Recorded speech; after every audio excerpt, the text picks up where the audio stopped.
Hello મિત્રો, કેમ છો? આજે આપણે એડીઆરએસ એટલે કે લવાદી અધિનિયમો પર નવા પ્રશ્નની ચર્ચા કરીશું.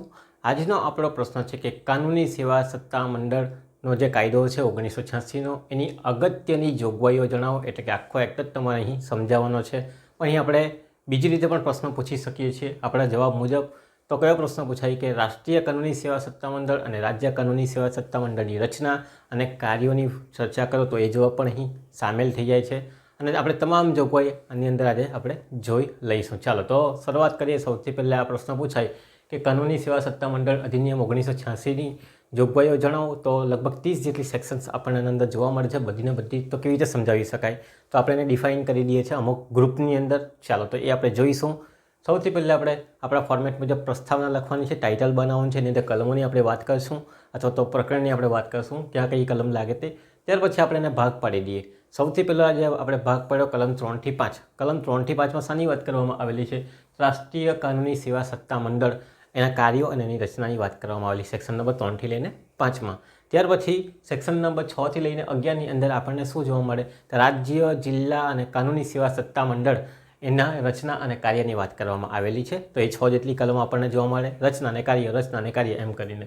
ઓકે, ત્યાર પછી આગળ વાત કરેલી છે સેક્શન નંબર 12 અને તેની અંદર કાનૂની સેવાનું માપદંડ કે કાનૂની સેવા સત્તા મંડળ દ્વારા કોને કાનૂની સેવા આપવી જોઈએ, કયા કયા વ્યક્તિઓને આવો અધિકાર છે અથવા આવી સેવા મેળવી શકે, તો એની આપણે અહીંયા વાત કરીશું. સેક્શન નંબર 12 અને 13માં એનું ધોરણ શું છે એ આપણે જોવાનું છે. ત્યાર પછી સેક્શન નંબર 14 થી 18ની અંદર બે મુદ્દા આવશે. એક તમારે ગ્રાન્ટની વાત કરવાની છે, તો જુદા જુદા સત્તા મંડળ છે એના ગ્રાન્ટની અનુદાનની રકમ અને હિસાબની જોગવાઈની વાત કરો. હિસાબ કેવી રીતે તૈયાર કરવાના અને ક્યાં ઓડિટ કરાવવાના એની વાત આપણે લખવાની છે.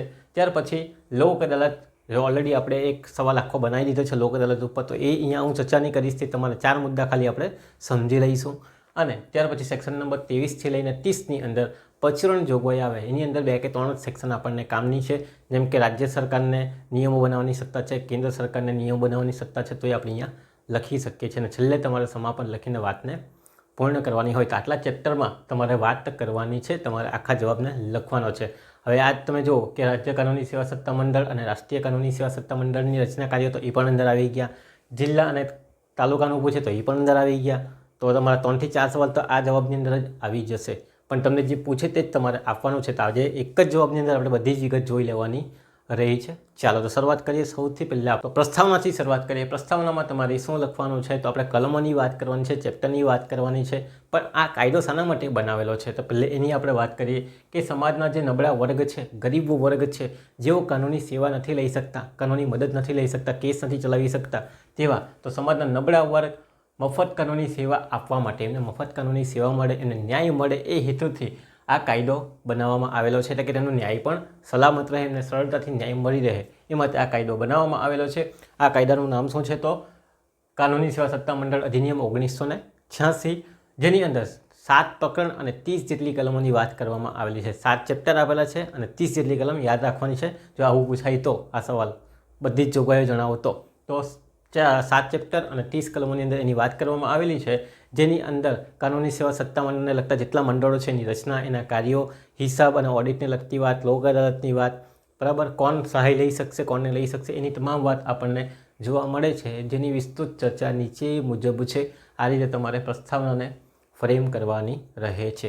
આ સવાલ ખૂબ લાંબો થશે, બરાબર, પણ આપણે વિસ્તારથી શાંતિથી જોઈએ. થોડો કંટાળો પણ આવશે, પણ આપણે જોવું પડશે, બરાબર, કારણ કે 3 સવાલના જવાબ એક જ સવાલના અંદર આપણને જોવા મળે છે. ચાલો હવે વાત કરવાની છે. બીજું ચેપ્ટર આપણું કયું છે? સેક્શન નંબર 3 થી 5, રાષ્ટ્રીય કાનૂની સેવા સત્તા મંડળની રચના. ત્યાર પછી બીજું ચેપ્ટર છે 6 થી લઈને 11A. એની અંદર શું જોવા મળે?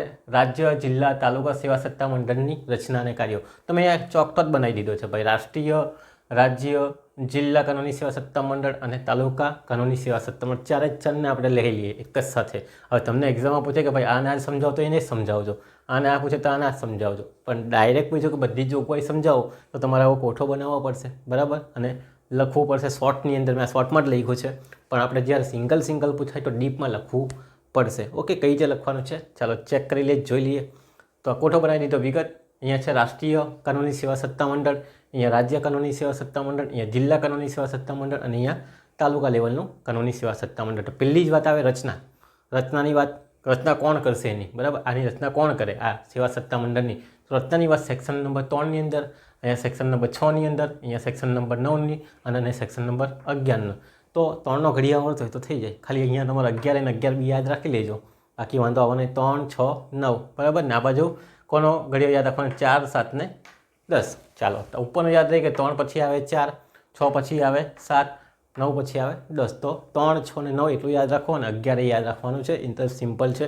ચાલો, તો રાષ્ટ્રીય કાનૂની સેવા સત્તા મંડળની રચના સેક્શન નંબર 3 અંતર્ગત, રાજ્ય કાનૂની સેવા સત્તા મંડળની રચના સેક્શન નંબર 6 અંતર્ગત, જિલ્લા કાનૂની સેવા સત્તા મંડળની રચના સેક્શન નંબર 9 અંતર્ગત અને તાલુકા સેવા સત્તા મંડળની રચના સેક્શન નંબર 11 અંતર્ગત કરવામાં આવેલી છે. ચાલો, કોણ કરશે તેની વાત કરીએ. સૌથી પહેલે તો રાષ્ટ્રીય કાનૂની સેવા સત્તા મંડળની સ્થાપના કેન્દ્ર સરકાર દ્વારા કરવામાં આવે છે. તો કેન્દ્ર સરકારનું આપણે નામ લખી દઈશું. રચના કોના દ્વારા કરશે આ મંડળની? તો કેન્દ્ર સરકાર દ્વારા. અહીંયા કોની દ્વારા? રાજ્યની. તો રાજ્ય સરકાર દ્વારા. ચાલો, પછી આવે જિલ્લા લેવલની. તો જિલ્લા લેવલની અંદર વાત કરવામાં આવેલી છે કે રાજ્ય સરકાર હાઈકોર્ટના મુખ્ય ન્યાયાધીશ સાથે ચર્ચા વિચારણા કરીને મંડળની સ્થાપના કરે. એમને એમ થતા નથી.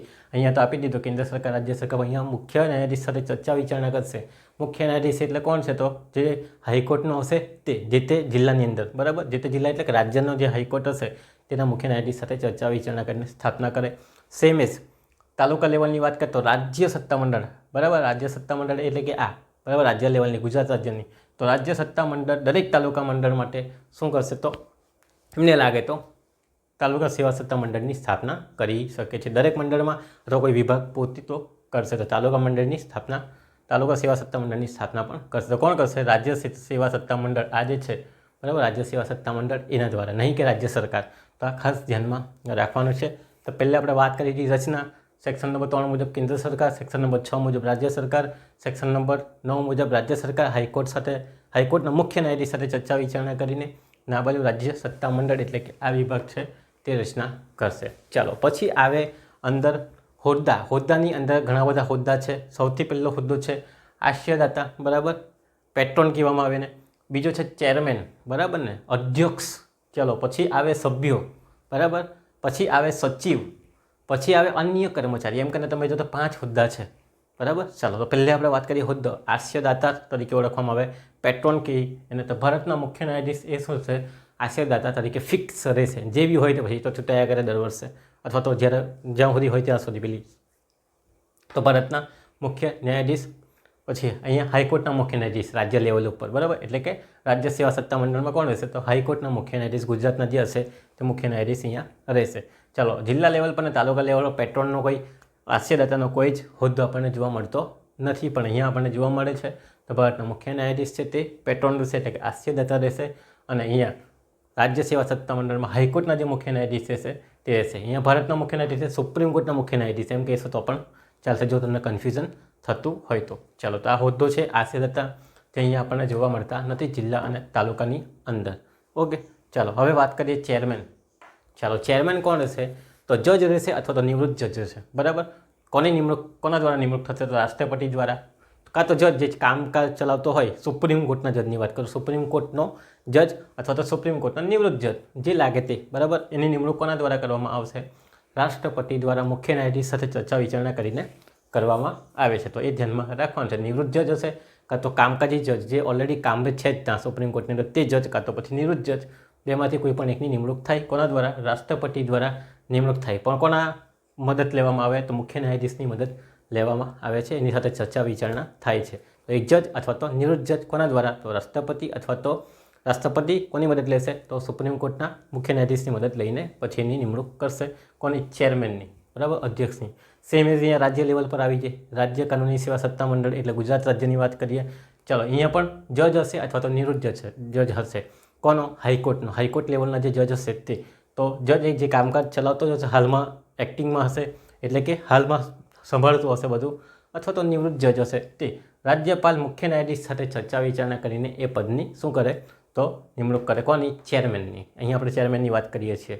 ચાલો, તો કોણ કરે? ફરી પાછું જોઈએ. જે એક્ટિંગ જજ છે, જે હાલમાં કાર્યકાર તરીકે ચલાવી રહ્યો છે, અથવા તો નિવૃત્ત જજ, બેમાંથી કોઈની પણ એકની નિમણૂક થાય.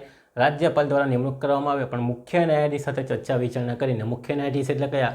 હાઈકોર્ટના મુખ્ય ન્યાયાધીશ સાથે ચર્ચા વિચારણા કરીને, આ બાજુ સુપ્રીમ કોર્ટના મુખ્ય ન્યાયાધીશ સાથે ચર્ચા વિચારણા કરીને, પણ હાઈકોર્ટને સુપ્રીમ કોર્ટમાં પડવા કરતાં મુખ્ય ન્યાયાધીશ સાથે ચર્ચા વિચારણા કરીને એટલે વાત પૂરી. ઓકે, તો આટલું આપણને ખબર હોવી જોઈએ, પણ આપણને જ્ઞાન હોવું જોઈએ કે કોણ કોની નિમણૂક કરે તે. ચાલો, જિલ્લા લેવલની વાત કરીએ તો ચેરમેન કોણ રહેશે? તો અહીંયા સીધું કીધું, જિલ્લા જજ જે હશે તે હોદ્દાની રૂપે ચેરમેન રહેશે. જે પણ હશે તે, બરાબર, જિલ્લાનો જે જજ હોય તે પીડીજી કહેવામાં આવે, બરાબર, પ્રિન્સિપલ ડિસ્ટ્રિક્ટ જજ. એ હોદ્દાની રૂપે શું હોય તો અધ્યક્ષ રહેશે અથવા તો ચેરમેન રહેશે. તાલુકા લેવલ પર કોણ હશે? તો તાલુકા લેવલ પર સિનિયર ન્યાયિક અધિકારી, જે સિનિયર ન્યાયિક અધિકારી હશે, ઉંમરમાં મોટા હશે, તે હોદ્દાની રૂપે શું હશે તો ચેરમેન હશે.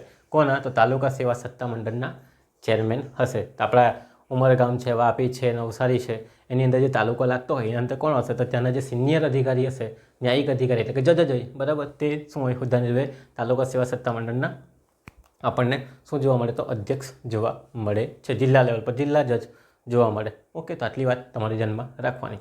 હવે બીજી 3 વાત છે, પણ એમાં એક જ મુદ્દામાં લખી દીધેલી છે. ચાલો જોઈ લઈએ. પહેલે આવે સભ્યોની નિમણૂક કરવું, પછી આવે સભ્ય સચિવ અથવા તો સચિવની નિમણૂક કરવું, અને બીજું છે અન્ય કર્મચારીની નિમણૂક કરવું. આની વાત મેં કરેલી છે. 3 એક જ સાથે લખી દીધા છે. તમે ચાહે તો અલગ અલગ પણ લખી શકો. ભાઈ, સભ્યની નિમણૂક, પછી સચિવની નિમણૂક, પછી અન્ય અધિકારીની નિમણૂક, પણ બધાની અંદર એક જ જવાબ આપતો હોવાને કારણે મેં સીધે સુધી અહીંયા ડિફાઇન કરી દીધું છે. ચાલો, શું જવાબ આવશે એની વાત કરીએ. ચાલો, તો પહેલે આપણે વાત કરીએ રાષ્ટ્રીય કાનૂની સેવા સત્તા મંડળના સભ્યોની નિમણૂક, સચિવની નિમણૂક અને અન્ય કર્મચારીની નિમણૂક કોણ કરે? ચાલો, તો કેન્દ્ર સરકાર મુખ્ય જજ સાથે એટલે કે મુખ્ય ન્યાયાધીશ સાથે ચર્ચા વિચારણા કરીને લાયકાતવાળા સભ્યો, લાયકાતવાળા સચિવ, લાયકાતવાળા અન્ય કર્મચારીની નિમણૂક કરશે. હવે મેં એક જ મુદ્દાની અંદર 3 જવાબ લખી દીધા. તમે ચાહો તો અહીંયા સભ્યો માટે અલગ લખી શકો, પછી નંબર 2 સચિવ માટે મુદ્દો બનાવીને અલગ લખી શકો, કર્મચારી, અન્ય કર્મચારી માટે મુદ્દો બનાવીને અલગ લખી શકો છો, બરાબર. તો અહીંયા લખાય ચેરમેન, પછી હું એવા સભ્યો, પછી સચિવ, પછી અન્ય કર્મચારી, એમ કરીને બનાવી શકો. એટલો સમય નથી, એટલા કારણે મેં એક જ મિક્સ કરીને તમને સમજાવવાનો પ્રયત્ન કરી રહ્યો છું કે સભ્યો, પછી નેક્સ્ટ સચિવ, પછી નેક્સ્ટ મુદ્દો અન્ય કર્મચારી. ચાલો, એની નિમણૂક કોના દ્વારા કરવામાં આવે? તો કેન્દ્ર સરકાર મુખ્ય જજ સાથે એટલે કે મુખ્ય ન્યાયાધીશ સાથે ચર્ચા વિચારણા કરીને લાયકાતવાળા સભ્યોને નિમશે. લાયકાતવાળા જે સભ્યો હશે એમને નિમશે. ક્યાં? રાષ્ટ્રીય કાનૂની સેવા સત્તા મંડળની અંદર. હવે આપણે બાજુની વાત કરીએ, રાજ્ય કાનૂની સેવા સત્તા મંડળ. ત્યાં પણ એવું જ છે, સભ્યો, પછી સચિવ, પછી અન્ય કર્મચારી. 3 મુદ્દા બન્યા છે. ચાલો, એની નિમણૂક કોણ કરે તેની વાત કરીએ. તો રાજ્ય સરકારના મુખ્ય જજ સાથે ચર્ચા વિચારણા કરીને રાજ્ય સરકાર નિમણૂક કરે છે. કોની સાથે ચર્ચા વિચારણા કરીને? તો હાઈકોર્ટના મુખ્ય ન્યાયાધીશ સાથે ચર્ચા વિચારણા કરીને લાયકાતવાળા સભ્યોને નિમે. લાયકાતવાળા સભ્યો, લાયકાતવાળો સચિવ, લાયકાતવાળા અન્ય કર્મચારીની નિમણૂક કરે. જો 3 વખત બોલું છું, તો 3 મુદ્દા અહીંયા એક જ મુદ્દામાં મેં કવરઅપ કરેલા છે, બરાબર. હા, તમને આખા જોગવાઈ પૂછી નાખી છે તો તમે શોર્ટમાં વિતર લખી શકો છો, પણ સિંગલ પૂછે કે રાષ્ટ્રીય અને રાજ્ય કાનૂની સેવા સત્તા મંડળની રચના અને કાર્ય સમજાવતો એને ડીપમાં લખજો. અને સવાલને લાંબો કરવાનો રહી છે પછી તમારે. ઓકે, ચાલો ધ્યાનમાં રાખજો.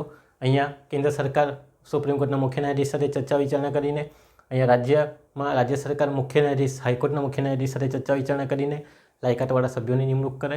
જિલ્લા લેવલની વાત કરીએ તો ગુજરાત સરકાર હાઈકોર્ટના મુખ્ય ન્યાયાધીશ સાથે ચર્ચા વિચારણા કરીને, ચાલો અહીંયા જે જવાબ હતો તે જ અહીંયા પણ જવાબ આવશે. કોની નિમણૂક કરે? સેમ એઝ સચિવની અને સભ્યોની નિમણૂક કરે છે, અથવા તો અન્ય સભ્યો, અન્ય કર્મચારીની પણ નિમણૂક કરે. દાખલા તરીકે ક્લાર્ક ચલાવવા માટે જોઈએ, હિસાબી રાખવા માટે હિસાબી અધિકારી જોઈએ, બરાબર. તો એ બધા અન્ય અધિકારીની અંદર, અન્ય કર્મચારીની અંદર આવે. તાલુકા લેવલની વાત કરીએ તો ગુજરાત રાજ્ય સરકાર હાઈકોર્ટના મુખ્ય ન્યાયાધીશ સાથે ચર્ચા વિચારણા કરીને અહીંયા પણ સેમ જવાબ આવે છે. તો સભ્ય, સચિવ, અન્ય કર્મચારીની અંદર શું આવશે? આ 3ની અંદર એક જ જવાબ, રાજ્ય સરકાર.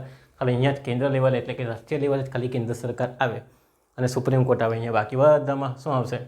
હાઈકોર્ટના મુખ્ય ન્યાયાધીશ સાથે ચર્ચા વિચારણા કરીને શું કરવામાં આવશે? સભ્યો, પછી સચિવ અથવા અન્ય કર્મચારીની નિમણૂક કરવામાં આવે છે. તો આટલા મુદ્દા આપણે ગયા. પહેલે રચનાની વાત કરી, પછી હોદ્દાની આશ્રયદાતાની વાત કરી તો 2માં છે, બાકીમાં નહીં મળે. ચેરમેનની વાત કરી, 4-4માં છે. પછી સભ્યોની વાત કરી, 4-4માં છે. પછી સચિવની વાત કરી, 4-4ની અંદર છે. પછી અન્ય કર્મચારી 4-4ની અંદર છે. તો આ તમારા ખાલી હોદ્દાઓ થયા જ હતો. ઓકે, ચાલો પછી બીજો મુદ્દો આવે, પગાર ભથ્થાની શરતો કોણ નક્કી કરે? ચાલો, તો એની વાત કરીએ. સેમ એઝ જવાબ આવશે, કેન્દ્ર સરકાર મુખ્ય ન્યાયાધીશ સાથે ચર્ચા વિચારણા કરીને પગાર ભથ્થાની રકમ નક્કી કરે છે. અહીંયા રાજ્ય સરકાર મુખ્ય ન્યાયાધીશ સાથે ચર્ચા વિચારણા કરીને પગાર ભથ્થાની શરતો નક્કી કરે. કોના માટે? સભ્યો માટે, સચિવ માટે, અન્ય કર્મચારી માટે. આ તો પગારની વાત કરવાની ને પાછી. ચાલો અહીંયા જોઈએ તો રાજ્ય સરકાર મુખ્ય ન્યાયાધીશ સાથે ચર્ચા વિચારણા કરીને સભ્યો માટે, સચિવ માટે અને અન્ય કર્મચારી માટે પગારની શરતો નક્કી કરે છે, એમને જે લાગે તે. ચાલો અહીંયા પણ રાજ્ય સરકાર મુખ્ય ન્યાયાધીશ સાથે ચર્ચા વિચારણા કરીને શું કરશે તો કર્મચારીની અથવા તો સભ્યોની અથવા તો સચિવની નિમણૂક કરશે અને એનો પગાર ચૂકવશે. તો પગારની વાત કરી, બરાબર. પગાર ભથ્થાની શરતોની વાત કરી તો કોણ નક્કી કરે? કેન્દ્ર સરકાર અને મુખ્ય ન્યાયાધીશ. આ બાજુ રાજ્ય સરકાર હાઈકોર્ટના મુખ્ય ન્યાયાધીશ, રાજ્ય સરકાર હાઈકોર્ટના મુખ્ય ન્યાયાધીશ, રાજ્ય સરકાર હાઈકોર્ટના મુખ્ય ન્યાયાધીશ પગારની શરતો પ્લસ નિમણૂક પણ એ જ આપે. ઉપર નિમણૂક આપે એટલે પગાર તો આવવાનો જ છે, એટલું તો તમને ખબર હોવી જોઈએ. ચાલો પછી આ જે પગાર બગાર ચૂકવવાના શામાંથી ચૂકવવાના એને કહેવામાં આવે વહીવટી ખર્ચા. ચાલો તો એ કેવી રીતે આપવાના છે? તો વહીવટી ખર્ચાનો મુદ્દો બનાવીએ તો ભારત સરકારની સંચિત નિધિ સેક્શન નંબર 226 અનુચ્છેદ, સેક્શન તો નહીં કહેવાય પણ અનુચ્છેદ 266 267માં સંચિત નિધિની વાત કરેલી છે, ભારતીય બંધારણની વાત, બરાબર. ભારતીય બંધારણની સંચિત નિધિ 266 267 એની અંદર વાત કરેલી છે. એના અંદર બી પાછું 266 1 2 267 1 2 એમ કરીને આપેલું છે. તો વહીવટી ખર્ચા અમારી ચૂકવવાના ભારતની એટલે કે કેન્દ્ર સરકારની સંચિત નિધિ અને આ બધા જે ખર્ચા છે રાજ્ય સરકારની સંચિત નિધિ. ચાલો તો રાષ્ટ્રીય લેવલની વાત છે તો ભારતની કેન્દ્ર સરકારની સંચિત નિધિ અથવા તો ભારતની સંચિત નિધિ છે, કેન્દ્ર લેવલથી બધું થાય, બરાબર. રાજ્ય લેવલથી નહીં. ભારત સરકારની સંચિત નિધિ અલગ છે, રાજ્ય સરકારની સંચિત નિધિ અલગ છે. સેક્શન 1 જ લાગુ પડે પણ પોતપોતાના વ્યવહાર ફંડ ભરવા માટે ફંડ આપી દીધેલું હોય એના આધારે બધું થાય. રાજ્ય કાનૂની સેવા સત્તામંડળ માટે શું છે? તો રાજ્ય સંચિત નિધિ રાખેલી છે. તો રાજ્ય સંચિત નિધિમાંથી એ લોકો ફંડ ચૂકવશે, ખર્ચા ચૂકવશે આ લોકો બધાના, બરાબર. જે કર્મચારી રાખેલા વહીવટી ખર્ચાથી મળીને બધું. જિલ્લા લેવલ પર પણ શું છે? રાજ્ય સંચિત નિધિમાંથી ફંડ ચૂકવાશે. એટલે રાજ્ય લેવલનું અને જિલ્લા લેવલનું તો રાજ્ય સંચિત નિધિમાંથી જ ચૂકવાય. પણ તાલુકા લેવલની વાત કરવામાં આવેલી છે. તાલુકા લેવલ માટે શું છે? જિલ્લા કાનૂની સહાયમાંથી, જિલ્લા કાનૂની સહાયમાં જે ફંડ મોકલાવશે એ લોકો એનામાંથી ખર્ચો થશે તાલુકા લેવલ પર. તાલુકા લેવલ માટે શું છે? ધ્યાનમાં રાખવાનું છે. અહીંયા આપણા ભારતની સંચિત નિધિ, અહીંયા રાજ્યની સંચિત નિધિ, અહીંયા પણ રાજ્યની સંચિત નિધિ. પણ તાલુકા લેવલ આવે તો જિલ્લા કાનૂની સેવા સત્તા મંડળ એટલે કે આ જે છે એનું પોતાનું ફંડ હશે, બરાબર, એમાંથી ચૂકવવાનું છે. એનું ફંડની વાત આપણે કહીએ સેક્શન નંબર 16-17ની અંદર આવશે એના ફંડની વાત. ઓકે, તો જિલ્લા કાનૂની સહાય ફંડમાંથી એનો ખર્ચો થશે, બરાબર. એના માટે સ્પેશિયલ ફંડ આવતું નથી. ચાલો હવે આગળ વાત કરીએ તો ભાઈ કાર્યો, રાષ્ટ્રીય કાનૂની સેવા સત્તા મંડળના કાર્યો, રાજ્ય કાનૂની સેવા સત્તા મંડળના કાર્યો, જિલ્લા કાનૂની સેવા સત્તા મંડળના કાર્યો, તાલુકાના સત્તાના કાર્યો. તો સેક્શન નંબર 4 બહુ ઇઝીલી યાદ રહેશે. આ રહી ગઈ યાદ 3 એટલે આ 4, આ બાજુ 6 છે તો આની 7 છે, આ બાજુ 9 છે તો આના પછી 10 આવે અને અહીંયા 11 છે તો 11 બી આવે. આટલું યાદ રાખવાનું છે. એટલે 3નો આંકડો યાદ રાખજો. 3 તાલી 3 6 અને 9 3 આગળ આવે. 3 1 3 3 6 3 તાલી 9 આ બાજુ 11 તમારે ખાલી યાદ રાખવાનું. 11 11 બી. ચાલો આ બાજુ 3 પછી આવે 4, 6 પછી આવે 7, 9 પછી આવે 10 અને 11 11 બી. એટલે સિમ્પલ રીતે કલમ તો યાદ રહી ગઈ પૂરેપૂરી. એટલે આપણે જો કયો ચેપ્ટર પતી ગયું? 3 થી 5 રાષ્ટ્રીય કાનૂની સેવા સત્તા મંડળ રચના કાર્ય પતી ગયું. 6 થી લઈને 11 રાષ્ટ્રીય જિલ્લા તાલુકા સેવા સત્તા મંડળ રચનાના કાર્ય પતી ગયું. હજુ આપણે કાર્ય જોયા નથી. કાર્ય બધાની અંદર મોસ્ટ ઓફલી સેમ જ આવશે. જે આ કાર્ય કરશે તે જ આ કાર્ય કરવાની છે, બરાબર ને. મફત કાનૂની સહાય આપવાનું જ કામ છે 4 મેન તો એ જ છે, બરાબર. સાથે સાથે નીતિ નિયમો બનાવવાનું કામ છે, સુધારલક્ષી પગલાં લેવાનું, જાગૃતિ કરવાનું કામ, બધાની અંદર કામ સેમ જ આવશે, બરાબર. ચાલો તો એ ધ્યાનમાં રાખવાનું છે. પણ રાજ્ય રાષ્ટ્રીય લેવલનો આવે તો આ લોકો ઉપર નજર રાખવાનું કામ કરે, ફંડ આપશે. રાજ્ય આપશે તો ભાઈ જિલ્લા અને તાલુકા પર દેખરેખ રાખશે અને ફંડ આપવાનું કામ કરે. સો એક મુદ્દો કાર્યની અંદર આવી જાય તો અહીંયા યાદ રાખજો. કાર્ય 4, 7, 10 અને 11 બીમાં કેવી રીતે યાદ રાખવાનું એની પણ આપણે મુદ્દાની વાત કરી ગયા છે. નહીં સમજ પડે ફરી પાછી એકવાર રિપીટ કરીને જોજો. હવે આપણે વાત કરીએ સત્તામંડળના કાર્યો. બધામાં સેમ જ કાર્ય આવશે, થોડો ઘણો ડિફરન્સ આવે, બરાબર. ચાલો તો એ ધ્યાનમાં રાખવાનું છે. દાખલા તરીકે તાલુકાએ રિપોર્ટ જિલ્લાને મોકલવાનો, જિલ્લાએ રાજ્યને મોકલવા, રાજ્ય રાષ્ટ્રીયને મોકલવાનો, રાષ્ટ્રીય રાજ્ય પર દેખરેખ રાખે રાજ્ય, જિલ્લા પર દેખરેખ રાખે જિલ્લો, તાલુકા પર દેખરેખ રાખે. 2 મુદ્દા તો આવી રીતે જ બની ગયા. પણ મહત્ત્વના જે કાર્ય છે જેમાં આપણે ટાઈમ વેસ્ટ નથી કરવાનો તે આપણે અહીંયા જોઈ લઈએ કયા કયા કાર્યો પૂછી શકાય.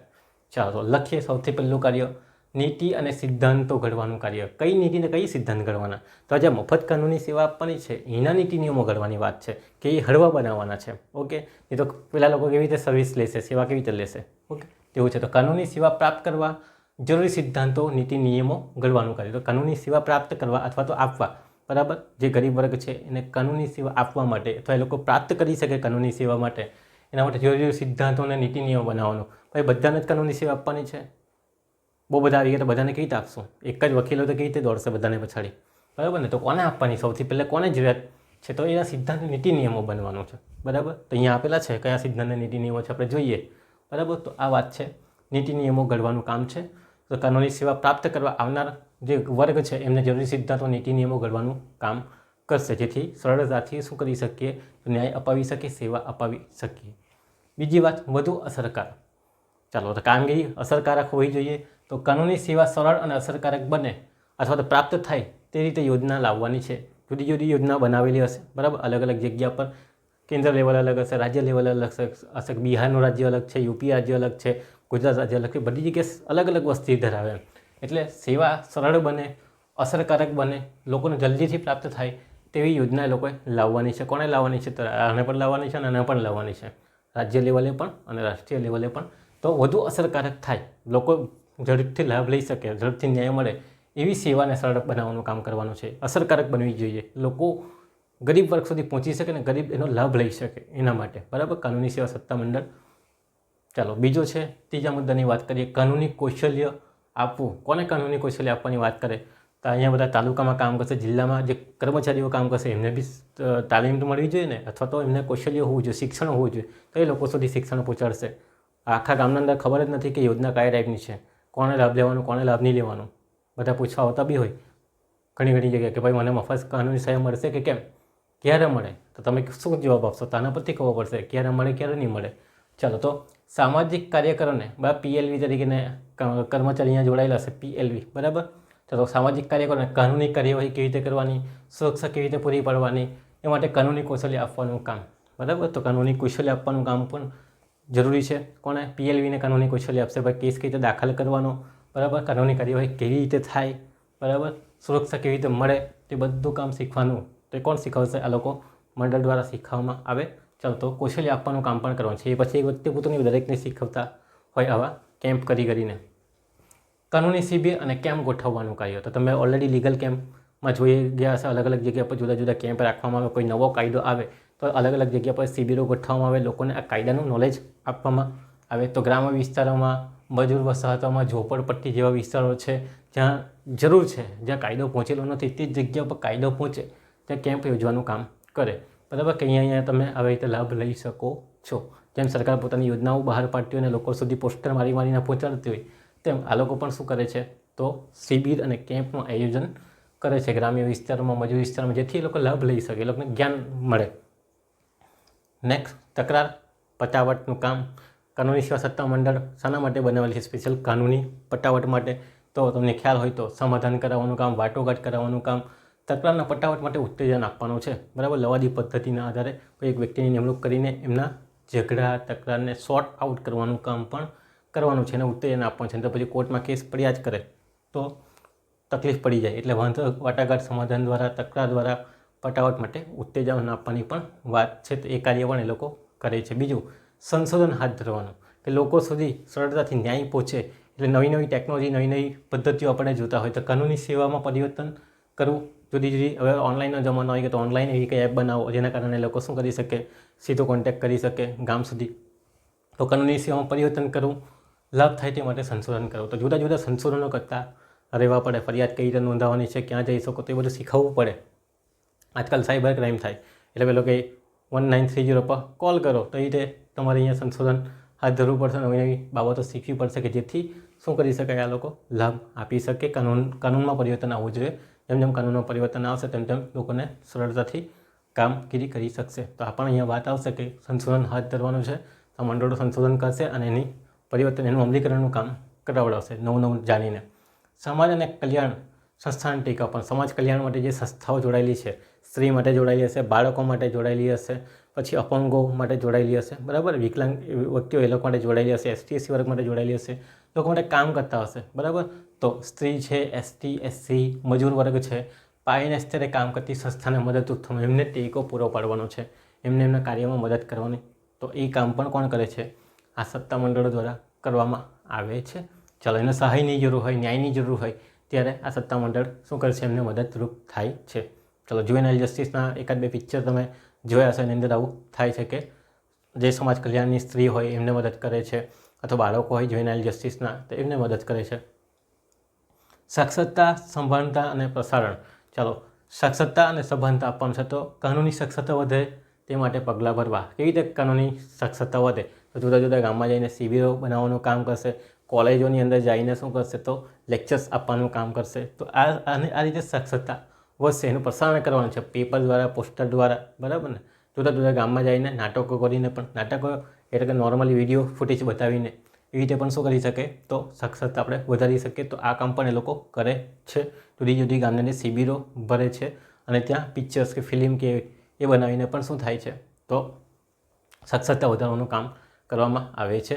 જેમ કે સાયબર ક્રાઇમના વિડીયો ફૂટેજ બતાવીને કે આવી રીતે ગેરકાનૂની કામ થાય તો એ ન થાય તેના માટે તમે કોઈને OTP સેન્ડ ન કરો, વિડીયોના માધ્યમથી કરેલું છે. ત્યાં પણ બતાવવું પડે આપણે ફિલ્મ, તો ખબર પડે. ગામની અંદર કોઈ જગ્યાએ બધા ટીવી પણ ન હોય તો કેવી રીતે ખબર પડે કે આ OTP શું છે ને શું નહીં મળે, તેવી વાત છે. તો સત્તામંડળની કામગીરીનું સંકલન અને નિયંત્રણ કરવાની. આ જેટલા સત્તામંડળ છે એની કામગીરીનું નિયંત્રણ કોણ કરશે? રાષ્ટ્રીય આ 3નું કરશે, આ રાજ્ય આ 2નું કરશે, આ જિલ્લા તાલુકા લેવલનું કરશે. તો એનું સંકલન એટલે કે જે કામગીરી એકબીજાને સોંપેલી છે તે વ્યવસ્થિત થતી છે કે કેમ એ જોવાનું કામ કરશે, અથવા તો એકબીજાની કામગીરીમાં શું કરશે, મદદ કરવાનું કામ કરશે. ચાલો, તો કાનૂની કાર્યક્રમો યોગ્ય અમલીકરણ માટે જે સૂચનો આપવાના હોય તે સૂચનો આપશે, એકબીજાને સંકલન સાધશે કે આવી રીતે તમે કામ કરો જેથી કરીને સરળતાથી ન્યાય અપાવી શકો. નિયંત્રણમાં રાખીને કામ કરશે અને અમલીકરણનું કાર્ય કરી શકશે. તો એકબીજા ઉપર દેખરેખ રાખશે, એકબીજાને મદદરૂપ થશે, સંકલનમાં રહેશે, જેથી કરીને કાર્ય ન બેવડાય અને ફટાફટ કાર્ય કરી શકાય. દાખલા તરીકે ફંડની વાત છે, ફંડ નહીં આવતો તો કહી દે ફંડ આવે તો કામ કરીએ તો ફંડ મોકલી આપે. એ રીતે સંકલનમાં રહીને કામ કરવું પડે. જાગૃતિ. સમાજને લોકોને કાનૂન દ્વારા અપાયેલા અધિકાર, લાભો, પગલાં વિશે જાગૃતિ આપવાનું કામ પણ કોનું છે? આ સત્તા મંડળનું છે. તો સમાજના જુદા જુદા વર્ગો છે, ST, SC, OBC, સ્ત્રી, બાળકો, વિકલાંગો, એના કાનૂન દ્વારા અપાયેલા અધિકાર. કાનૂન દ્વારા એટલે કે બંધારણ દ્વારા માનવ અધિકારની વાત છે, બંધારણના અધિકારની વાત છે. જેમ કે આપણે રીટ્સની વાત કરીએ કે તમારો મૂળભૂત અધિકારનો ભંગ થાય તો તમે અપીલ કરી શકો છો હાઈકોર્ટની અંદર, સુપ્રીમ કોર્ટની. તો એવા અધિકારની જાણકારી આપવાની, એમના હક શું છે, માનવ લોકોના હક શું છે, પછી ઔદ્યોગિક કામદારના હક શું છે, શું એમને ઇન્સ્યોરન્સ મળે કે નહીં મળે, તો એવા બધા હકો, એવા બધા પગલાઓ વિશે એમની જાગૃતિ આપવાનું કામ, એના વિશે શિક્ષણ આપવાનું કામ એમનું છે. કોનું છે? તો આ સત્તા મંડળોનું છે. નેક્સ્ટ, લોક અદાલત. આ તો તમને ખ્યાલ જ છે કે આયોજન કરીને કેસો નિકાલ અને ન્યાયમાં મદદરૂપ થવાનું. આપણે લોક અદાલતનો આખો લેક્ચર જોઈ ગયા, એમાં તમને ખ્યાલ છે કે કોના દ્વારા લોક અદાલતની રચના કરવામાં આવે, તો આ મંડળો દ્વારા જ લોક અદાલતની રચના યોગ્ય સમય યોગ્ય સ્થળ પર રચના કરવાની વાત આપણે જોઈ ગયા હતા. તે કરીને મદદરૂપ કરવાનું કામ પણ કોણ કરે છે? આ લોકો જ કરે છે. બીજું, મફત કાનૂની સહાય આપવાનું કામ કરે છે. તો જુદા જુદા વર્ગો જેને જરૂર છે, બરાબર, સેક્શન નંબર 12 અને 13ની જે જરૂરિયાતો પૂરું કરતા હોય, સેક્શનો કે જોગવાઈઓ પૂરી કરતા હોય, એમને મદદરૂપ થવાનું કામ કરે છે, બરાબર. તો મફત કાનૂની સહાય આપવાનું પણ કામ કરે છે.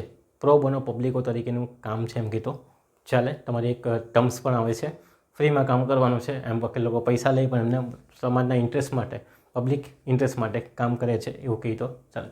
આટલા કાર્યો છે, બરાબર. નીતિ સિદ્ધાંતો ઘડવાનું કામ છે, વધુ અસરકારક કામગીરી કરવાનું કામ, કાનૂની કૌશલ્ય આપવાનું કામ, કાનૂની શિબિરોને કેમ ગોઠવવાનું કામ, તકરારી પટાવટનું કામ, સંશોધન હાથ ધરવાનું કામ, અનુદાન અને પ્રબંધ કરવાનું કામ.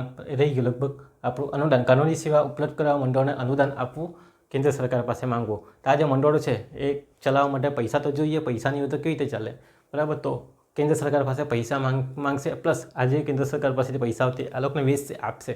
તો એ અનુદાનના પ્રબંધનું કામ પણ રહી ગયું હતું, તે આપણે અહીંયા જોઈ લઈએ. તો અનુદાન અને પ્રબંધનું કામ પણ કરશે. પૈસા એની વાત આપણે ઓલરેડી કરીએ, સેક્શન નંબર 14થી લઈને 17માં વાત કરે છે અનુદાનની.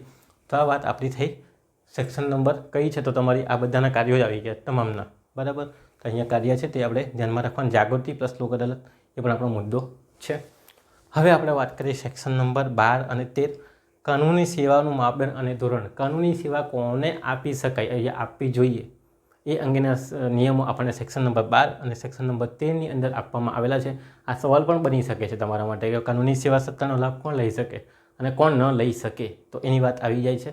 ચાલો, તો અહીંયા બનાવી દઈએ આપણે. લાભ મેળવવા માટે હકદાર વ્યક્તિ કોણ, કઈ વ્યક્તિ લાભ લઈ શકે? જો મોટો સવાલ પૂછાયેલો તો એને પછી સમજાવવાનું છે ડીપમાં. પહેલી વ્યક્તિ ST, SC સભ્ય, જે વ્યક્તિ ગરીબ છે, એસ્ટેટથી અનુસૂચિત જાતિ, અનુસૂચિત જનજાતિ હેઠળ જોડાયેલી વ્યક્તિ હોય તેવી વ્યક્તિ શું કરી શકે છે? તો આ અંતર્ગત લાભ લઈ શકે છે. વાત થઈ ગઈ. મેં ખાલી શું લખ્યું ST, SC, પણ તમારે આ રીતે જવાબને લંબાવવાનો છે. આખા સિંગલ સવાલ પૂછાય તો આટલો જ. હા, તો નહીં તો ડાયરેક્ટ લખીને આગળ વધી જવાનું છે. બાકી જોગવાઈ સમજાતા 1 કલાક થઈ જશે અને જોગવાઈ ન પતી રહી.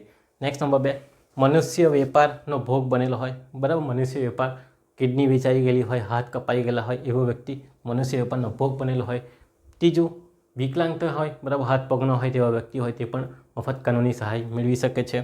વંશીય હિંસાનો ભોગ બનેલો હોય, બરાબર, વંશજો સાથે અથવા તો જાતિવાદ સાથે હિંસાનો ભોગ બની ગયેલો વ્યક્તિ હોય, કોઈ બી રીતે ભોગ બનેલો હોય, બરાબર, તે વ્યક્તિ સામૂહિક હોનારત, દાખલા તરીકે ભોપાલ ગેસ દુર્ઘટના તમે જોઈ હોય, ભૂકંપ આવ્યો હોય, તો એવા સામૂહિક હોનારતના ભોગ બનેલા વ્યક્તિઓ પણ મફત કાનૂની સહાય મેળવી શકે છે.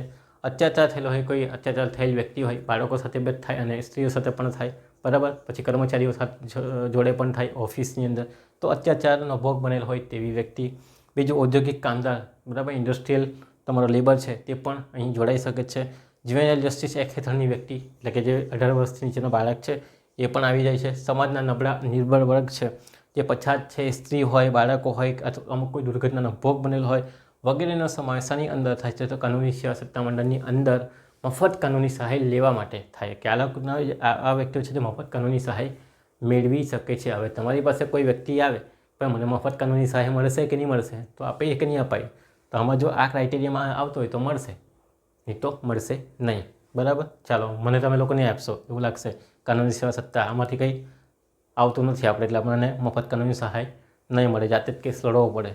ચાલો આગળ વાત કરીએ. બીજી એક આવકની સ્ત્રોતની વાત કરેલી છે કે ઉચ્ચતમ ન્યાયાલય એટલે કે સુપ્રીમ કોર્ટ સિવાયની કોઈ કોર્ટની અંદર હોય તો 9,000 કરતાં ઓછી ઇન્કમ હોવી જોઈએ, અથવા તો રાજ્ય સરકાર નક્કી કરે તે, અહીંયા 9,000 ન પણ હોય પણ રાજ્ય સરકાર નક્કી કરે કે ભાઈ આટલી ઇન્કમથી ઓછી ઇન્કમ હોય તો તમે શું કરી શકો, મફત કાનૂની સહાય મેળવી શકો છે. એ પછી કોઈ બી વર્ગ માટે આવી જાય છે. બરાબર, ચાલો, ઉચ્ચતમ ન્યાયાલય એટલે સુપ્રીમ કોર્ટના સિવાયની કોર્ટ હોય, સુપ્રીમ કોર્ટ સિવાયની કોર્ટ હોય તો 9,000 કરતાં ઓછી આવક ધરાવનારને, અથવા તો રાજ્ય સરકાર નક્કી કરે, અલગ અલગ રાજ્યમાં અલગ અલગ ધોરણ છે, ગુજરાત રાજ્યનું કંઈ આપણને ખ્યાલ નથી, પણ 9,000 કરતાં ઓછી હોય, એમાં કાયદામાં લખાયેલું છે તો આપણે લખીએ કે 9,000 કરતાં ઓછી હોય તો તમને શું મળશે, કાનૂની સેવા મળશે મફતની અંદર. ચાલો બીજી વાત કરીએ કે ઉચ્ચતમ ન્યાયાલય એટલે કે સુપ્રીમ કોર્ટ સમક્ષ હોય તો, બરાબર, સુપ્રીમ કોર્ટની અંદર કેસ ચલાવવાનો હોય તો 12,000 કરતાં ઓછી ઇન્કમ હોવી જોઈએ, અથવા તો કેન્દ્ર સરકાર નક્કી કરે તેવી ઇન્કમ હોવી જોઈએ તો મફત કાનૂની સહાય મળે. ટૂંકમાં એટલું કહી શકું કે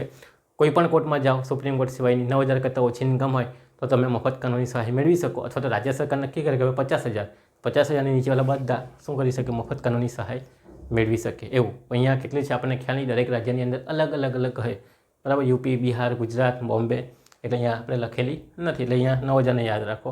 અને 12,000 એટલે સુપ્રીમ કોર્ટમાં થાય, સુપ્રીમ કોર્ટમાં કેસ લડવો હોય તો 12,000 કરતાં ઓછી ઇન્કમ હોવી જોઈએ. ચાલો, તો એ છે. અથવા તો કેન્દ્ર સરકાર નક્કી કરે ભાઈ ₹1,00,000 કરતાં ઓછા હોય તો લડી શકે છે. બરાબર, ચાલો, મને ખ્યાલ છે ત્યાં સુધી 1,00,000 અને 1,20,000 છે. નેક્સ્ટ વાત કરીએ, આવકના આધારે મેળવતો હોય તો આ વાત છે, આવક મેળવતો હોય તો 9,000 અને 12,000ની વાત કરેલી છે. નેક્સ્ટ નંબર 13, ઉપરના માપદંડના આધારે કાનૂની સેવા મેળવવા હકદાર છે. તો ઉપરનો કોઈ પણ વ્યક્તિ કાનૂની સેવા મેળવી શકે છે. આવકના આધારે હોય અથવા ST/SC કોઈ સભ્ય જે સેક્શન નંબર 12માં આવી ગઈ છે તે જોગવાઈ પરિપૂર્ણ કરે તો એ શું કરી શકે છે, તો એ હકદાર બને છે કાનૂની સેવા મેળવવા માટે મફત. નેક્સ્ટ, આવકના ધોરણો ઈચ્છીએ હોય તો આવકનું એફિડેવિટ રજૂ કરવું પડે. આવકનું ધોરણ નક્કી કરેલું હોય ત્યારે આપણે એફિડેવિટ આપવું પડે, સોગંદનામું આપવું પડે આવકનું, બરાબર. તો આપણે ક્યાં જવું પડે, મામલતદારમાં જવું પડે, અથવા તો તાલુકા વિકાસ અધિકારી પાસે જઈને આવકનું પ્રમાણપત્ર કઢાવવું પડે અને એ રજૂ કરવું પડે તો આપણને મફત કાનૂની સહાય મળે. એટલે મેં તમારી પાસે માંગવા આવો તો તમે મારી આવક પૂછશો કેટલી છે, બરાબર, તે આવકનું પ્રમાણપત્ર લાવો ભાઈ પહેલાં, પછી તમને આમાં જોઈએ થાય કે નહીં થાય, બરાબર. તો કાનૂની સેવાનું માપધોરણ આ છે સેક્શન નંબર 12 અને સેક્શન નંબર 13ની અંદર આપણને જોવા મળે છે. ચાલો, તો અત્યાર સુધી આપણે શું જોયું, ફરી પાછું જોઈએ. કલમ 3 થી 5માં રાષ્ટ્રીય કાનૂની સેવા સત્તામંડળ રચના કાર્યો, આ બાજુ રાજ્ય, જિલ્લા, તાલુકા સેવા સત્તામંડળની રચના કાર્યો સેક્શન નંબર 11 એ સુધી વાત કરી. પછી આપણે વાત કરી કાનૂની સેવાનું માપદંડ સેક્શન નંબર 12 અને 13. ઓકે, હવે આપણે વાત કરીએ સેક્શન નંબર 14થી લઈને 18નો મુદ્દો છે, એમાં હિસાબ, ઓડિટ અને અનુદાનની વાત આવે. તો પહેલાં આપણે અનુદાનની વાત કરીએ. તો સેક્શન નંબર 14ની અંદર અનુદાનની આપણને જોગવાઈ જોવા મળે છે કે કેન્દ્ર સરકાર અનુદાન રચશે, એ અનુદાન કોને આપશે, તે અનુદાન રાજ્ય લેવલને, તાલુકા લેવલને અને બીજા કોઈ રહી ગયો તો રાષ્ટ્રીય લેવલને આપવાનું કામ કરે છે. તો પોતપોતાનું ફંડ છે, બરાબર. સેક્શન નંબર કઈ છે તો અહીંયા તમને દેખાતું હશે બોર્ડની અંદર. ચાલો, તો સેક્શન નંબર 14ની અંદર શું છે, જો પહેલાં આપણે બનાવી દઉં સેક્શન નંબર 14થી લઈને 17, અહીંયા દેખાય છે તમને સેક્શન નંબર 14થી લઈને 17માં ફંડ અને અનુદાન અંગેની જોગવાઈ એ આપણે જોઈ લેવાની છે.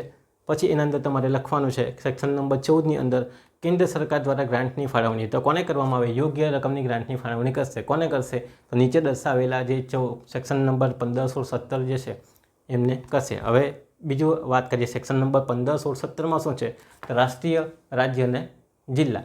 રાષ્ટ્રીય, રાજ્ય અને જિલ્લા. ચાલો, તો આ જે છે તો સેક્શન નંબર 15માં રાષ્ટ્રીય કાનૂની ફંડ છે, બરાબર. 16ની અંદર રાજ્ય કાનૂની ફંડ છે અને 17ની અંદર જિલ્લા કાનૂની ફંડ આપણને જોવા મળે છે. આ 3 ફંડ છે. ચાલો, એનું કામ શું છે, તો કેન્દ્ર સરકાર તરફથી જે ગ્રાન્ટ આપવામાં આવેલી છે સેક્શન નંબર 14 મુજબ એ ગ્રાન્ટ અહીંયા આવશે, એ ગ્રાન્ટ આવશે અને એમાંથી ખર્ચાની ફાળવણી થશે. કયા ખર્ચાની ફાળવણી થાય, તો આપણે અહીંયા જોઈ ગયા હતા આ બધા ખર્ચા થવાના ને ખર્ચ કરવા માટે, પ્લસ મફત કાનૂની સહાય આપવાની છે તો એનો ખર્ચો કોણ ભોગવશે, એ તો આપવું પડશે. તો આ ફંડમાંથી જ પછી એની ચૂકવણી થાય છે. તો આ ફંડ આપણે ધ્યાનમાં રાખવાનું છે. ચાલો, તો સેક્શન નંબર 15, 16, 17 રાષ્ટ્રીય, પછી રાજ્ય અને કયો આવશે, તો જિલ્લા લેવલે કાનૂની ફંડ રહેશે. એમાંથી બધા ખર્ચા જે કેન્દ્ર સરકાર તરફથી ગ્રાન્ટ મળેલી છે એના ખર્ચા અહીંયા ચૂકવવાના રહેશે, જેની અંદર પગાર, બરાબર, પછી મફત કાનૂની સહાય, કોઈ શિબિરો કરેલા હોય, કોઈ કેમ્પ કરેલા હોય, બધા જ ખર્ચા ચૂકવાતા હોય. જે તે લેવલ પર હોય તો તાલુકા લેવલ પર તાલુકાના ખર્ચા, રાજ્ય લેવલ પર રાજ્ય લેવલના ખર્ચા અને જિલ્લા લેવલ પર જિલ્લા લેવલના ખર્ચા. તો આ રીતે તમારે સેક્શન નંબર 14થી 17માં ફંડ અંગેની જોગવાઈની વાત કરવાની, બરાબર. પૂછાય તો લખી આવજો, વ્યવસ્થિત, ઇઝી છે. ચાલો, પછી સેક્શન નંબર 18ની વાત કરીએ. સેક્શન નંબર 18ની અંદર હિસાબ અને ઓડિટની વાત કરવામાં આવેલી છે. અને હિસાબ અને ઓડિટ શું, આ ખર્ચા કર્યા તો ખર્ચા કર્યા એ કાં કર્યા, કેવી રીતે કર્યા એનો હિસાબ તો રાખવો પડશે, કંઈક સરવૈયું બનાવવું પડશે, બરાબર. તો નમૂનામાં નિશ્ચિત નમૂનાની અંદર વાત કરીએ તો જે બીકોમ ભણીને આવ્યા એને ખ્યાલ હશે કે પાકું સરવૈયું બનાવવું પડે, એની અંદર બધું લખવું પડે, કેટલી ઇન્કમ આવી ને કેટલી ઇન્કમ ગઈ એ કરવાનું છે. ચાલો, તો તમામ જે મંડળો છે કયા, તો રાષ્ટ્રીય લેવલ, પછી રાજ્ય લેવલ, પછી જિલ્લા લેવલ અને તાલુકા લેવલ, બરાબર. 4 મંડળ આવી ગયા એમ જોવા જાય તો. 4 મંડળે શું કરવાનું, કેટલી આવક આવી, કેટલી આવક ગઈ, નિશ્ચિત નમૂનાની અંદર એટલે કે પાકા સરવૈયાની અંદર શું કરવાનું છે, હિસાબ તૈયાર કરવાનો છે, બરાબર. Balance sheet. ચાલો, તો ધ્યાન રાખજો, બેલેન્સ શીટ કહેવામાં આવે ને. તો આ નમૂનાની અંદર નિશ્ચિત નમૂનો કયો, પાકું સર્વેની અંદર અથવા તો સરકાર કે તે નમૂનાની અંદર શું કરવાનું, હિસાબને તૈયાર કરવાનો. એ હિસાબ કોણ ચેક કરે, એ હિસાબ પછી CAG, કમ્પ્ટ્રોલર ઓડિટર જનરલ, બરાબર. સેક્શન અનુચ્છેદ 148થી લઈને 151, બરાબર. આપણી ભારતની બંધારણની અનુચ્છેદ CAG, બરાબર, કમ્પ્ટ્રોલર ઓડિટર જનરલ. ચાલો, તો ધ્યાનમાં રાખજો, એ હિસાબ ચેક કરવાનું કામ કરે છે. ચાલો, CAG દ્વારા નિશ્ચિત સમયે ઓડિટ કરવામાં આવશે, વર્ષે કરતા હોય या 3 વર્ષે પણ કરવામાં આવે, એને કહેવામાં આવે AG ઓડિટ, બરાબર. ચાલો, આ CAG છે અથવા AG ઓડિટ છે તે વેપારના લગતા બધા દસ્તાવેજો ચેક કરશે, પાવતી ચેક કરશે, તમામ દસ્તાવેજો ચેક કરી શકે છે. તો એ યાદ રાખવાનું, દસ્તાવેજો માંગી શકે, નિરીક્ષણ કરી શકે છે, મંગાવી શકે છે અને કોઈ ભૂલ લાગે તો પછી શું કરે, ક્વેરી આપીને જાય છે, બરાબર. અને એનું સોલ્યુશન પછી લાવવાનું હોય. કોઈ 10 રૂપિયા ખર્ચવા કીધેલા કાં ગયા, 12 કેમ ખર્ચ્યા, 2 કાં ગયા, બરાબર, એવી વાત પૂછી શકે છે. એવું એને કહેવામાં આવે નિરીક્ષણ. ત્યાર પછી આ હિસાબોના ઓડિટ પછી જે ઓડિટ રિપોર્ટ તૈયાર થાય એ સંસદમાં રજૂ થાય. રાજ્ય લેવલ પર રાજ્ય વિધાનસભામાં અને કેન્દ્ર લેવલ પર આપણી લોકસભા અને રાજ્યસભામાં રજૂ થાય છે. એને પાસ કરવામાં આવે છે અને ગોલમાલ હોય તો પકડાઈ જાય કોઈ પણ હોય તો. આ બાબતે હિસાબ ઓડિટ માટેની રાખેલી છે સેક્શન નંબર 18. ત્યાર પછી આપણે વાત કરીએ નવો મુદ્દો જે આપણો છે, નવો મુદ્દો કયો છે, તો સેક્શન નંબર 19થી 22 લોક અદાલતની જોગવાઈ. ઓલરેડી મેં વિડીયો બનાવી દીધો છે લોક અદાલતની જોગવાઈ ઉપર, એટલે હવે પાછો એના પર ચર્ચા નથી કરતો. છતાં બી આપણે 4 મુદ્દા છે તે તમે 1 લાઇનની અંદર લખીને આવી શકો છો. ચલો, સેક્શન નંબર 19ની અંદર લોક અદાલતની રચના અને બંધારણની વાત કરવામાં આવેલી છે, બરાબર. તો લોક અદાલતની રચના અને બંધારણની વાતમાં જિલ્લા લેવલે, તાલુકા લેવલે આવા રાજ્ય 4 મંડળ છે એ યોગ્ય સમય યોગ્ય જગ્યા પર શું કરશે, તો લોક અદાલતની રચના કરી શકે. જે ન્યાયાધીશ હશે અથવા તો નિવૃત્ત ન્યાયાધીશ હશે એની રચના કરવામાં આવશે, એ હુકુમત ભોગવશે. સેક્શન નંબર 19ની અંદર આવે, બરાબર. વધારાનો માણસ રાખવો હોય તો પણ રાખી શકે છે, એની પણ આપણે વાત કરી સેક્શન નંબર 19માં. પછી સેક્શન નંબર 20ની વાત કરીએ, એની અંદર શું આવે, લોક અદાલત દ્વારા કેસોની વિચારણાની પ્રક્રિયા. તો જે કોર્ટની અંદર કેસ ગયેલો હોય ત્યાં એમને લાગે કે સમાધાનપાત્ર ગુનો છે તો ત્યાં અરજી કરે, અરજી પછી લોક અદાલતમાં મોકલાવે, લોક અદાલત સમાધાન કરવાનો પ્રયત્ન કરે, પટાવટ કરવાનું કામ કરે, પટાવટ થઈ જાય તો સાઇન કરીને પૂરું કરી નાખે, પણ નહીં થાય તો ફરી પાછો કેસ ક્યાં મોકલી આપે છે, તો ફરી પાછો કેસ જે તે કોર્ટની અંદર મોકલી આપે છે, બરાબર. આ કામ છે. બીજું સેક્શન નંબર 21ની વાત, લોક અદાલતનો ફેસલો. જો પટ્ટાવાટ અને સમાધાન થઈ ગયેલો હોય તો લોક અદાલતનો ફેસલો થઈ જતો આપણને જોવા મળે, એટલે કે આખરી હોય એના પર આપણે અપીલ કરી શકતા નથી કોઈ બી જગ્યા પર, બંધારણની રીત મુજબ પણ નહીં થાય ને પુનઃ વિચાર પણ થતો નથી અરજીનો. તો આ વાત આવે છે લોક અદાલતનો આખરી ફેસલો. ત્યાર પછી સેક્શન નંબર 22 આવે છે. સેક્શન નંબર 22ની અંદર શું છે? સેક્શન નંબર 22 લોક અદાલતની સત્તા. યાદ છે કે 3 સત્તા મેં તમે 4 સત્તા કરાવેલી, CPC 1960 મુજબની સમન્સ પાઠવવાની સત્તા, જુબાની લેવાની સત્તા વગેરે વગેરે. ત્યાર પછી BNS મુજબની સત્તા, પછી BNSS મુજબની સત્તા, બરાબર ને? તો જે ભ્રષ્ટાચાર કરતો હોય કોઈ કર્મચારી તો એના પર એક્શન લેવાની સત્તાની વાત કરવામાં આવેલી હતી. ઓકે, તો આ વાત છે લોક અદાલતની જોગવાઈની. તો 4 મુદ્દા તમારે શોર્ટમાં સમજાઈ આવવાના છે, પૂછાય તો, કારણ કે આખી જોગવાઈ હોય તો આ મુદ્દો ભૂલાય નહીં, બરાબર? ચાલો, ને બી લોક અદાલતનો સવાલ તમારો 5મો પૂછાવાનો જ છે, તો એમાં પણ કામ લાગી જાય જો આ સવાલ પૂછાયો તો. પછી આપણે બીજી વાત કરીએ. અગાડીનું ચેપ્ટર કયું છે? સેક્શન નંબર 23થી લઈને 30માં પરચુરણ જોગવાઈઓની વાત કરવામાં આવેલી છે. પરચુરણ જોગવાઈઓ, ચાલો પરચુરણ જોગવાઈની અંદર વાત કરીએ તો બે જ આપણને કામની છે. સેક્શન નંબર 27 અને 27. સેક્શન નંબર 27 અને 28માં સેક્શન નંબર 27ની અંદર આપણને શું જોવા મળે? કેન્દ્ર સરકારના નિયમો બનાવવાની સત્તા છે, અને સેક્શન નંબર 28ની અંદર રાજ્ય સરકારના નિયમો બનાવવાની સત્તા છે. તો સેક્શન નંબર 27 કેન્દ્ર સરકાર નિયમ બનાવશે, સેક્શન નંબર 28 રાજ્ય સરકાર નિયમ બનાવશે. હવે આ નિયમ કયા નિયમ બનાવી શકે? તો અત્યાર સુધીના એક્ટની અંદર 1થી લઈને 30 કલમમાં જે બી નિયમો હશે, દાખલા તરીકે પગારના નિયમો, રચનાના નિયમો, બરાબર, નિમણૂકના નિયમો, કોઈ ચેન્જીસ લાવવા હોય આ માપદંડની અંદર તો એ નિયમોમાં શું કરી શકે? સુધારા વધારા ફેરફાર કરી શકે છે. તો કેન્દ્ર સરકાર પણ કરી શકે અને રાજ્ય સરકાર પણ કરી શકે. જો અહીંયા કીધેલું જ છે સમાજના રાજ્ય સરકાર નક્કી કરતી અને કેન્દ્ર સરકાર નક્કી કરે. તો હમણાં ઇન્કમ ચાલી છે પછી લાગ બી કરી નાખે, એટલે નિયમો ફેરફાર થઈ જતા હોય તો એનો કોઈ પ્રોબ્લેમ આવતો નથી. તો સેક્શન નંબર 27 અને 28 તમારી ધ્યાનમાં રાખવાની છે. કેન્દ્ર સરકારને નિયમ બનાવવાની સત્તા અને 28માં રાજ્ય સરકારને નિયમો બનાવવાની સત્તા છે. તો ઉપરની જે શરતો છે, ઉપરના જે નિયમો છે, નિમણૂકના નિયમો, પગાર ધોરણ, સત્તાના નિયમોમાં ફેરફાર કરી શકે છે એમને ઈચ્છા થાય ત્યારે. ઓકે, તો આટલી વાત તમારે કરવાની છે. શાની અંદર? મહત્ત્વની જોગવાઈ પૂછાય તો. અને છેલ્લે તમારે પછી શું લખવાનું છે? સમાપન લખવાનું છે કે મફત કાનૂની સહાય આપવા માટે જુદા જુદા મંડળોની રચના કરવામાં આવેલી છે. રાષ્ટ્રીય લેવલે રાષ્ટ્રીય કાનૂની સેવા સત્તામંડળ, રાજ્ય લેવલે રાજ્ય કાનૂની સત્તામંડળ, જિલ્લા લેવલે જિલ્લા કાનૂની સેવા સત્તામંડળ, તાલુકા લેવલે તાલુકા કાનૂની સેવા સત્તામંડળ, જે શું કરે છે? મફત કાનૂની સહાય પૂરી પાડવાનું કામ કરે છે અને નિશ્ચિત ધોરણો જે જાળવતા હોય અને મફત કાનૂની સેવા પૂરી પાડશે અથવા તો મફત કાનૂની કાર્યવાહી આપે છે અથવા તો સેવાઓ પૂરી પાડે છે, મફત શિક્ષણ આપે છે, પ્લસ જુદા જુદા કાર્યો કરવાનું કામ પણ કરે છે. અને લોક અદાલતની રચના કરીને લોક અદાલતમાં જે જુદા જુદા કેસો આવતા એનું નિરાકરણ અને સમાધાન કરવાનું પણ કામ કરે છે. તો આ કાયદો આપણા માટે ઇમ્પોર્ટન્ટ રહેલો છે. તો આ સવાલ પૂછાય તો વ્યવસ્થિત શું કરવાનું છે? સૌથી પહેલે પ્રસ્તાવના લખવાની છે જે આપણે લખી છે. પછી આખો ચાર્ટર બનાવી દીધો છે રાષ્ટ્રીય, રાજ્ય, જિલ્લા કાનૂની અને એના કાર્યો, પણ આપણે કાર્ય સિંગલ બેચમાં લખીને પછી એને પતાવ્યા. ત્યાર પછી આપણે વાત કરી કાનૂની સેવા સત્તામંડળનું ધોરણ અથવા તો માપદંડ, એ વાત કરી ગયા. એ વાત કરી પછી આપણે શાની વાત કરી? એ પછી આપણે વાત કરી તો હિસાબ અને ઓડિટની, તો ફંડ અંગેની વાત આપણે કરીએ સેક્શન નંબર 14થી 17માં. પછી સેક્શન નંબર 18માં હિસાબ અને ઓડિટની વાત કરી ગયા. ત્યાર પછી 19થી 22માં લોક અદાલતની વાત ઓલરેડી મેં વિડીયો બનાવેલો છે તો એ તમારે જોઈ લેવાનો. અને સેક્શન નંબર 23 અને 23થી 30માં પરચુરણ, જેની અંદર કેન્દ્ર સરકારના નિયમો બનાવવાની સત્તા અને રાજ્ય સરકારના નિયમો બનાવવાની સત્તા. સેક્શન નંબર 27, 28 આપણે જોઈ ગયા. આ સવાલ પૂછે તો આટલા મુદ્દા તમારે મહત્ત્વની જોગવાઈની અંદર કવરઅપ કરવાના રહેશે. ઓકે, તો વ્યવસ્થિત વાંચજો, વ્યવસ્થિત તૈયારી કરવા. પ્રશ્નની ફિક્સ જ આવવાનું છે એટલે ઘણા બધા પ્રશ્ન એક જ સવાલની અંદર ક્લિયર થઈ જાય છે. ઓકે, તો બીજા પ્રશ્ન સાથે આપણે ફરી પાછા મળીશું. ત્યાં સુધી તમારો આભાર.